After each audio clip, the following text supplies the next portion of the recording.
L'électricité est l'un des phénomènes naturels les plus spectaculaires qui soient, et sa manifestation la plus impressionnante est la foudre.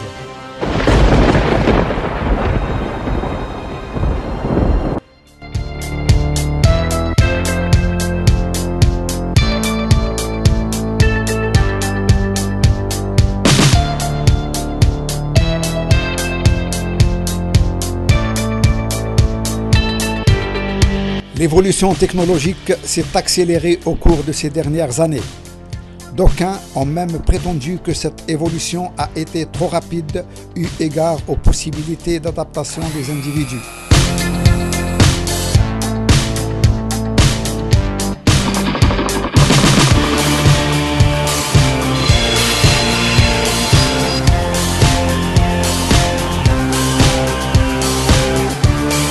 Si cette mutation a permis à l'homme de jeter les bases d'un monde moderne, c'est bien grâce à la présence généralisée de l'électricité dans tous les domaines.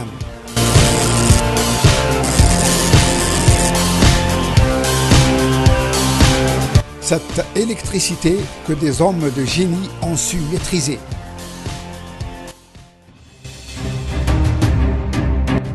En 1752, Benjamin Franklin réalise sa célèbre expérience du cerf-volant. 1785, Charles-Augustin Coulomb réussit à mesurer les forces électrostatiques entre les charges électriques. 1788, James Watt améliore le rendement du moteur à vapeur en lui adaptant le régulateur à boule. 1800, Alessandro Volta, connu pour ses travaux sur l'électricité, invente la pile électrique. 1822, André-Marie Ampère découvre l'action des courants sur les aimants et celle des courants entre eux.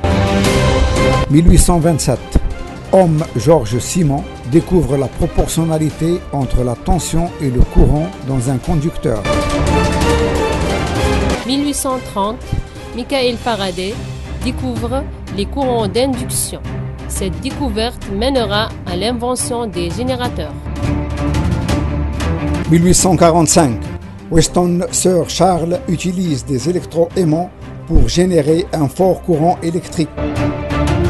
1879, Thomas Edison invente la lampe à incandescence. C'est dans ses laboratoires qu'il réalise plus de 1000 inventions.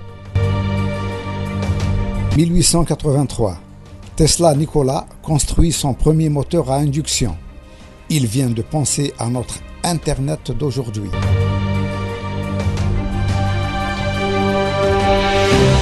Mais si grâce à ces lumières, l'homme a su maîtriser l'utilisation de cette énergie invisible, il continue à être victime d'accidents électriques souvent mortels.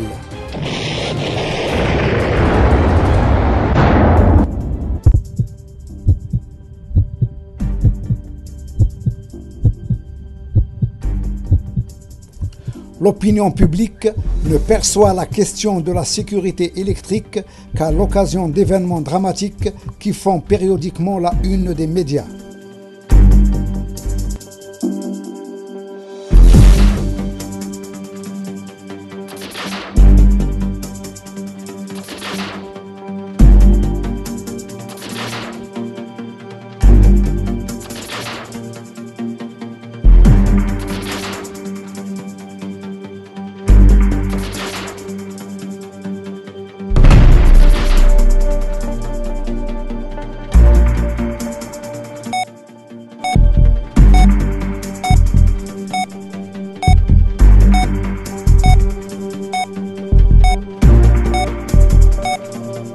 Mais cette perception passe au second plan à mesure que l'émotion collective s'estompe.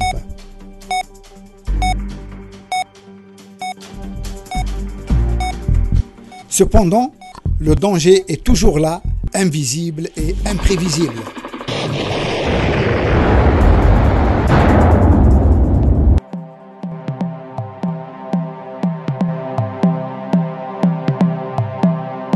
L'évolution technologique effrénée n'a pas permis aux moyens actuels de protection contre les défauts d'isolement électrique de répondre aux exigences normatives de sécurité.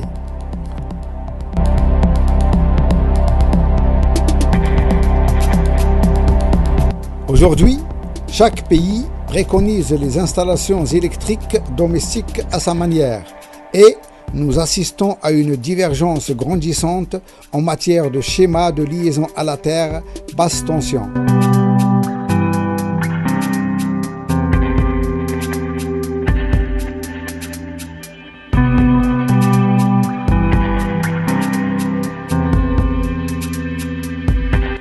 L'influence des conditions externes et celle de mise à la terre sur les nouveaux usages de l'énergie électrique ont contraint les pays développés à reconsidérer leur mode de distribution électrique basse tension.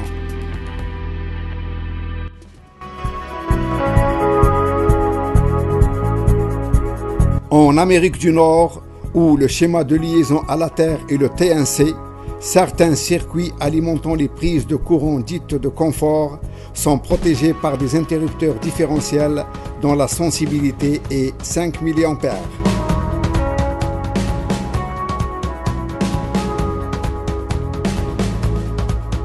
En Italie, face à 12 millions de logements présentant des risques d'électrocution, la sensibilité différentielle du disjoncteur de branchement est fonction de la valeur de la prise de terre des masses.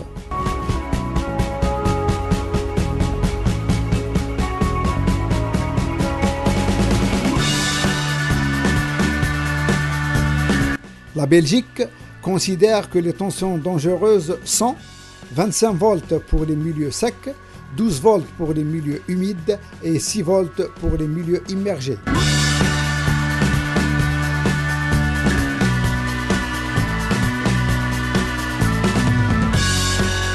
Sous l'impulsion d'associations de protection des consommateurs, la France vient de répertorier plus de 7 millions de logements anciens présentant des dangers potentiels d'électrocution.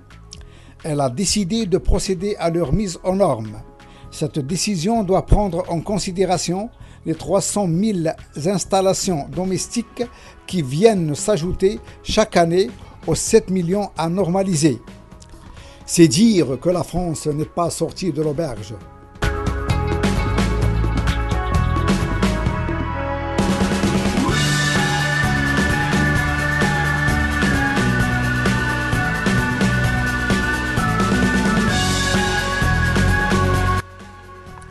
La mise aux normes initiée par la France vise à compléter la protection différentielle moyenne sensibilité en palliant certaines défaillances des circuits de terre.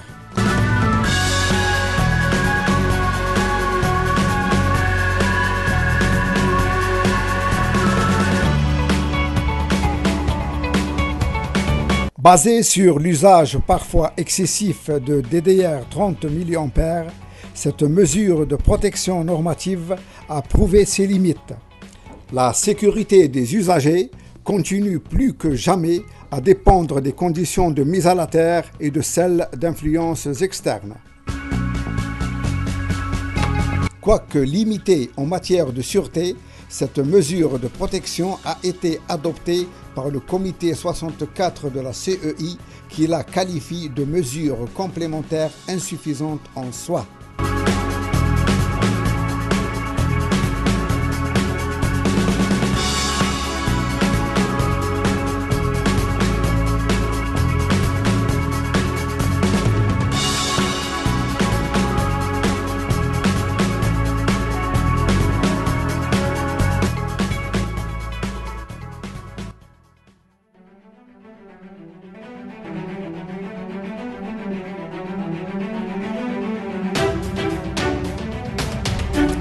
Aujourd'hui, il est impératif de repenser la distribution électrique basse tension au niveau du logement, pour au moins 2 raisons majeures.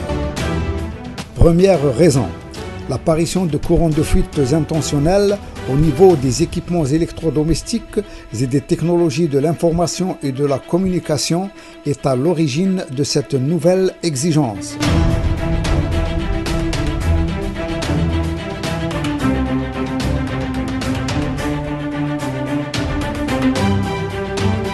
En effet, l'écoulement de ces courants à la terre et l'usage d'enveloppes métalliques au niveau des équipements imposent la mise en place de prises de terre des masses chez tous les usagers. La prise dite de confort est interdite.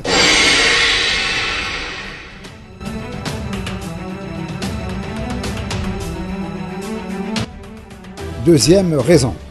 Le développement soutenu de la filière du véhicule électrique nécessite des installations de recharge sûres et flexibles où la sécurité des personnes et des biens doit constituer une préoccupation majeure à tous les niveaux.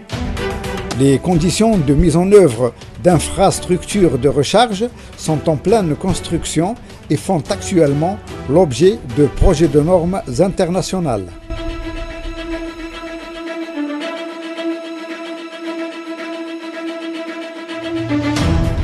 Alors que le débat sur les conditions de mise en œuvre de cette nouvelle aventure technologique n'est pas encore clos, de nouvelles innovations sont attendues avec la définition de nouvelles normes. Aujourd'hui, la conformité des systèmes de protection aux courbes conventionnelles de sécurité s'impose indépendamment des conditions de mise à la terre et de celles d'influences externes.